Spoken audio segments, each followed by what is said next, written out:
Today we will continue using our favorite method and the most efficient one, that is to translate sentences from English into Spanish, the language we are learning. So let's start right away. But in this lesson, we are going to learn a story. Okay, so if you master each one of these sentences, then I will create another video where I'm going to tell the story. So if you master all of these sentences, you will be able to understand the whole story. Okay, but for now, let's start.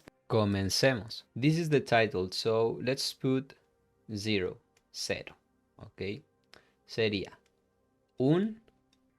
a walk. In this case is going to be paseo. Okay, when you go for a walk, you go, tú vas a un paseo. That's why pasear, the verb.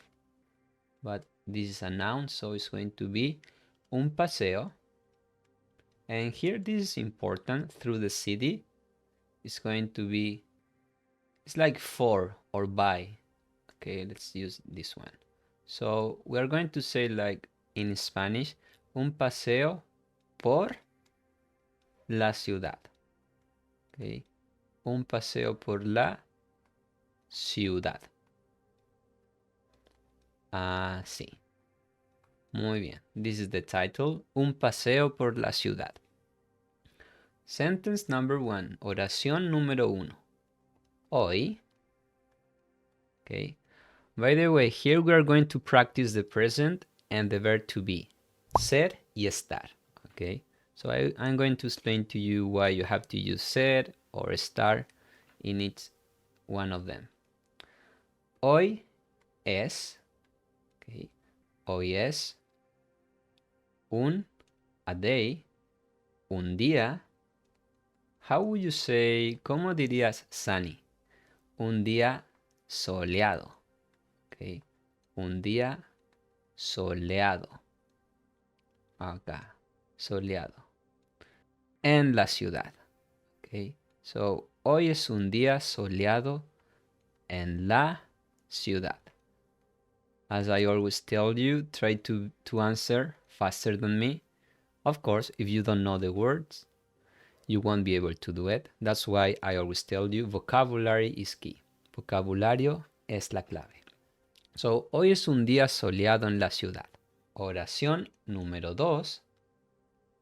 Yo. And here we use ser because it's description. Okay. We are describing like the climate, the weather. Okay. So, yo soy. In Spanish, there is just one exception when we don't say this, like the article un o una. Is when we talk about profession. Okay, so we are going to say yo, but this is a good example. When we include like an adjective, we are going to say it. Yes, so we are going to say this in this case because we have an adjective in this case. So you are going to say yo soy un estudiante. Could say yo soy un estudiante de español. Okay, this is your case, probably. If you are watching this video, I imagine you are learning Spanish. Yo soy un estudiante de español. De español. And okay. If, let's say, if we have here like, I am a student. In that case, you would say, yo soy estudiante. But here we have an adjective, so we are going to include un. Okay, and we use ser, yo soy, because it's like, let's say, it's like a profession. For instance, in my case, yo soy un profesor. Okay, so it's going to be, yo soy un estudiante de español y, oración número 3, yo estoy. Why do we use estar? Try to answer. Yo estoy emocionado. Okay. Yo estoy emocionado. Excited, emocionado.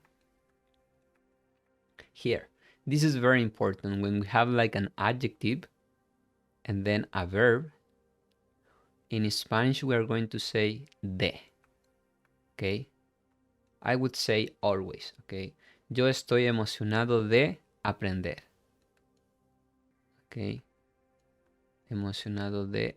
To learn es aprender, right?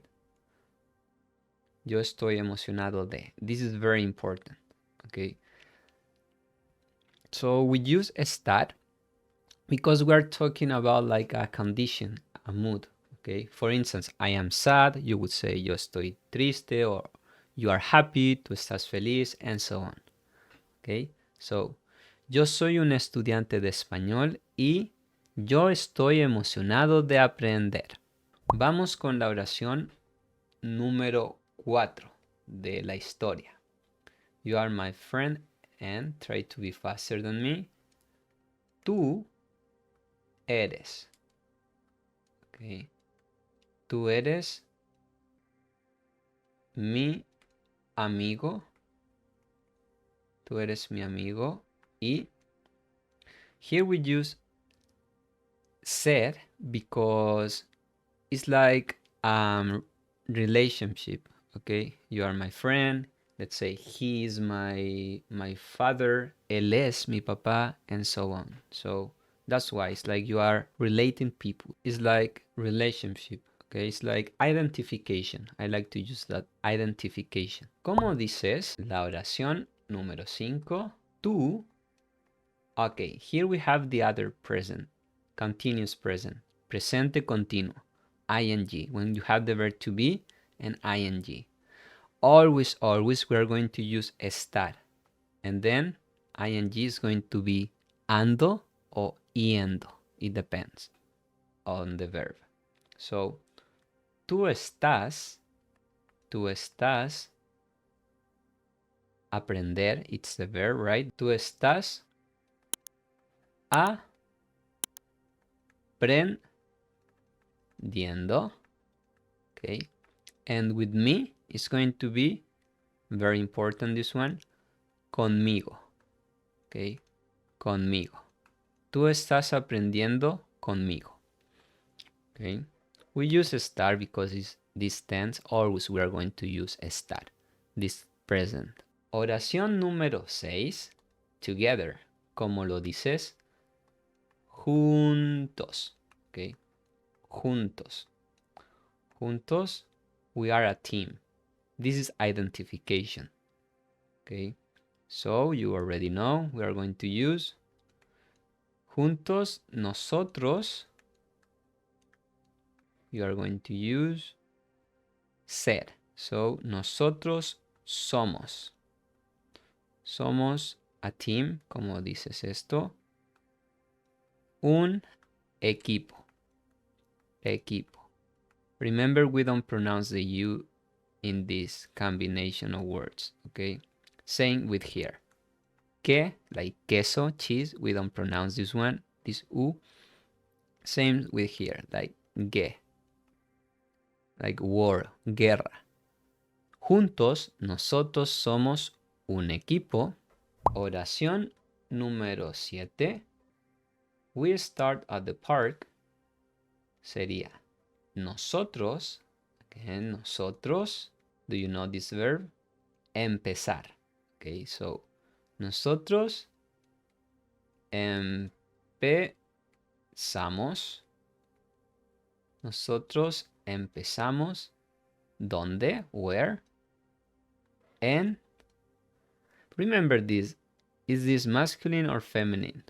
It's going to be parque, but it's masculine. En el parque. Same rule here. Remember, we don't pronounce the U. Parque. Oración número 8. It's full of people and this word. Do you know this word? In Spanish, we don't have this pronoun like it. It's going to be like él o ella. Okay, but in Spanish, when we have this, like it is what it is, we are just going to use, we are not going to say the pronoun, we are just going to use the conjugation. So here is going to be está. Okay, está. So está lleno, está lleno. We're talking about the park, right? So that's why. Está lleno de personas. People es personas. People, it could be personas o gente. Let's use gente this time. Está lleno de gente and y risa. ¿Ok? Está lleno de gente y risa. Muy bien. Vamos a continuar. Oración número 9 de la historia. Children. Okay, here this is very important. In Spanish, most of the time we like to use the article. We use them most of the time, actually. So we are going to say like the children. So it's going to be los niños. Okay, los niños. Again, here the verb to be and ing. So you have to use estar always. Los niños están. Okay, and ing, you need to conjugate the verb, the present, continuous present. Los niños están jugando. Okay, remember the verbs who finish in aere, como jugar, is going to become ando. Los niños están jugando and okay, this is a good example because again here, you are not going to say y adultos. That sounds like awful in Spanish. It sounds terrible. Okay. But anyway, we are learning and it's okay to make mistake. Okay. As you can see, I'm making mistakes all the time in English, but still you are watching this video and I have a lot of beginner students and I can communicate. Okay. So it's not a problem. So, los niños están jugando y, again here, y los. You need to include this article because los adultos,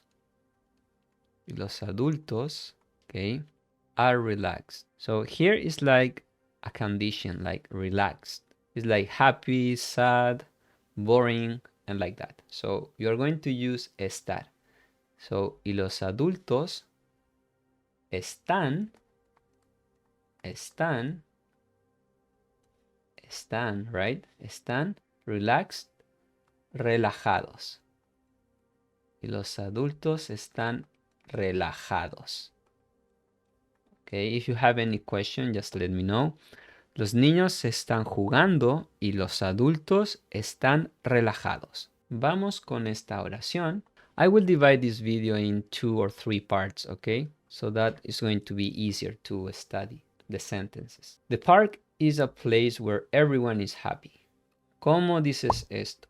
Again, el parque is a place. It's like a description, right? So, el parque es un place. How would you say that? Es un lugar. Es un lugar donde with accent. Es un lugar donde everyone, todos. Okay, very important word, todos. Okay. Okay, this is very important. In English, it's like it's like singular, right? But in Spanish, it's todos, it's plural. So you are not going to say todos es. No, it's not a direct translation. Here would be like are. Okay, so todos están. This is like condition or mood. Happy. Remember, you need to match like the adjective, el adjetivo, con el pronombre o sustantivo. Todos están felices. Okay, felices. Okay, this story is longer. You are going to learn a lot of verbs and vocabulary in general and sentences, which is the most important. So I will create 2 videos, 1 or 2 videos more, okay? And then I'm going to give you like the full story. If you have any question or Even if you want to say something on the comments, I will appreciate, okay? Because it means my videos are helping people, and that's the idea with my channel, because probably you already know I'm a Spanish teacher. I have my students, but I want to help more people.